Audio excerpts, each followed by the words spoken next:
Joining us now, Trump campaign senior advisor and daughter-in-law to the president, Lara Trump. Lara, welcome to Fox News Sunday. Thanks, Chris. Great to be with you.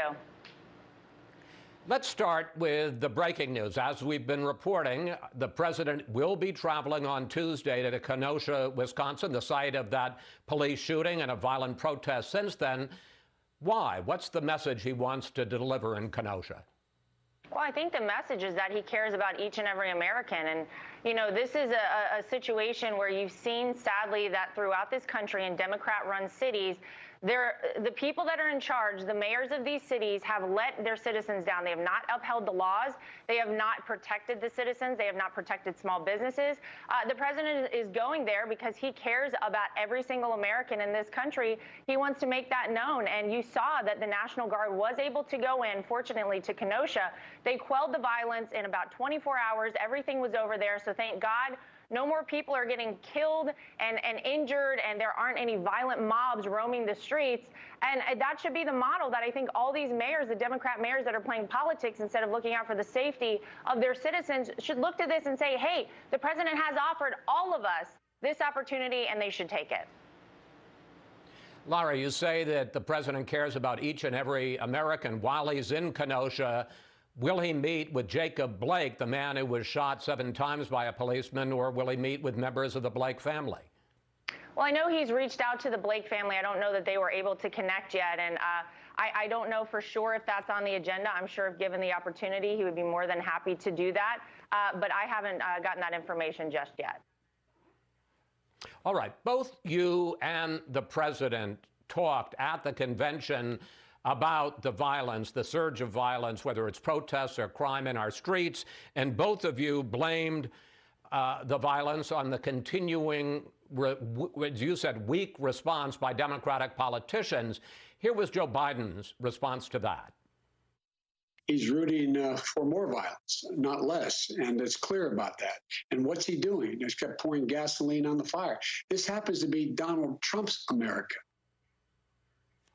Now, obviously, nobody wants to see violence in American streets, but as a practical matter, does the president, does his campaign think that this violence in the streets plays to the president's political advantage in the campaign?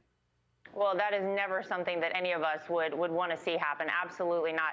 I think, unfortunately, it looks really bad, specifically for Joe Biden and the Biden campaign, because, Chris, you might remember that it took him about 3 months to finally come out and condemn this violence and say that people should stop doing it. The president from day one has been saying this, and I'll reiterate what I just said in my last answer to you, which is that the president has said, I have federal resources available to every mayor in every city across this country. We don't want violence in our streets. We want to keep people safe. If you don't have safety in your communities, what do you have? Nothing else matters. So I would put the onus on Joe Biden and say it took him a little bit too long to come out and say that this wasn't a problem. And I think it's probably because he knows that that is his base and he doesn't want to upset these people. And so, you know what? I think it looks a lot worse for him.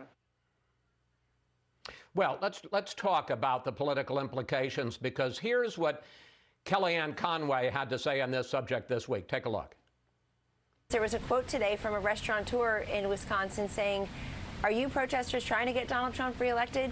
He knows, full stop, and I guess Mayor Pete knows, full stop, that the more chaos and anarchy and vandalism and violence reigns, the better it is for the very clear choice on who's best on public safety and law and order. The better it is, she said, the more violence in the streets, the clearer the choice for voters on the issue of law and order. Yeah, well, I think it certainly paints a very clear picture. Look, what did we see after the convention wrapped the other night when people were leaving the White House, Chris? We saw that it was, you know, this anarchist mob that was attacking Trump supporters, attacking Republicans, yet you didn't see that happening on the other side. There was an opportunity at the end of the Democrats convention where we could have had people attacking their folks, but that would never happen. It only goes one way. So if there's one person in that crowd that for a second thought, you know what, maybe I'm going to vote for Joe Biden, maybe I'm going to vote for the Democrats, I bet their mind was changed very quickly. The people that you see, by the way, getting accosted and harassed at restaurants around Washington, D.C., I understand that one of those women, was marching in the previous weeks with the BLM protests. I wonder what she wants to do now as she heads towards November 3rd. I think the point is that the more this happens to people and the more they see that this is a mob that in effect has been supported, and it really has monetarily been supported by bailing out, these violent criminals from folks in the Biden campaign. People wonder, why would I vote for this? Why would I want to see this continue in America? I don't think they do, and I think they know President Donald Trump is the person that has been saying this has to stop from day one, and he wants to see it stop all around this country.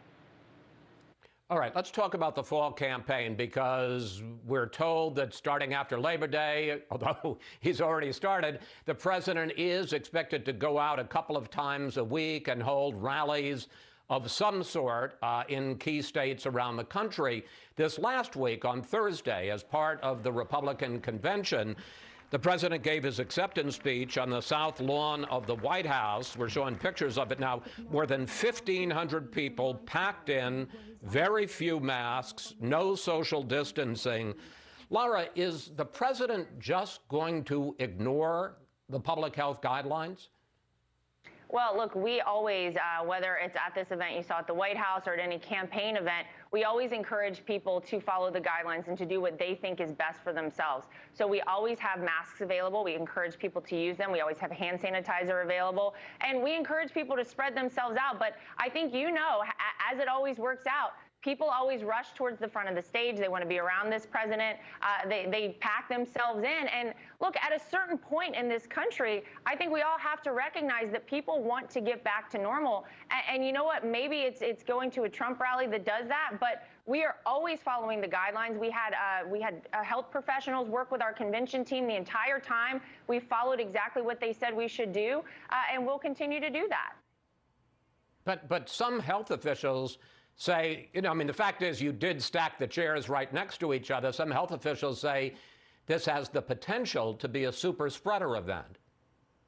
Yeah, well, it was an outdoor venue, and I'll remind everybody that the folks that were spitting in the faces of our people leaving the convention that night were not social distancing. It was an absolutely disgusting display. The next day, there were, thousands of people on the National Mall all packed together as well.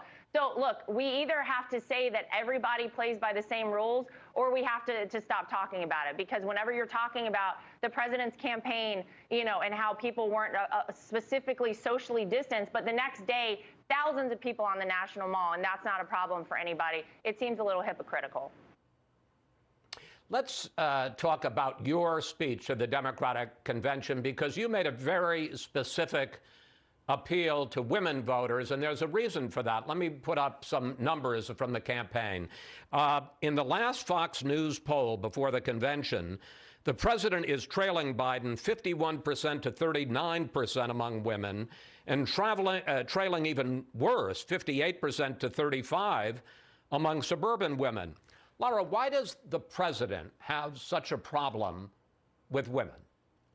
Well, I don't think it's that he has a problem with women. I think it's the way that he gets portrayed by and large in the mainstream media. I think women specifically, maybe don't like everything he tweets, and they're more inclined to tune into the 92% negative media coverage of this president. But that is why, Chris, we at the campaign are doing everything we can to remind women, look, don't think about what this president has said or the way he delivers a message specifically. Look at what he's actually done for this country. So we have bus tours going all across this country. We started about a month ago with our Women for Trump bus, bright pink. You can't miss us out there across the country. And we're out talking about the results produced by this president, because at the end of the day, women want to know specifically that the opportunities are available for them. You saw that we had a 65-year low in women's unemployment among this since this president took office. You've seen that the number of jobs created for women in 2019 alone, 70% of those new jobs created went specifically to women. We have to remind people out there, you know what? Tune out the distorted and biased commentary out there and look at what this president has done, and that is our strategy. Lara, thank you. Thanks for your time this weekend. Good to talk with you. Please come back. Thank you. Will do.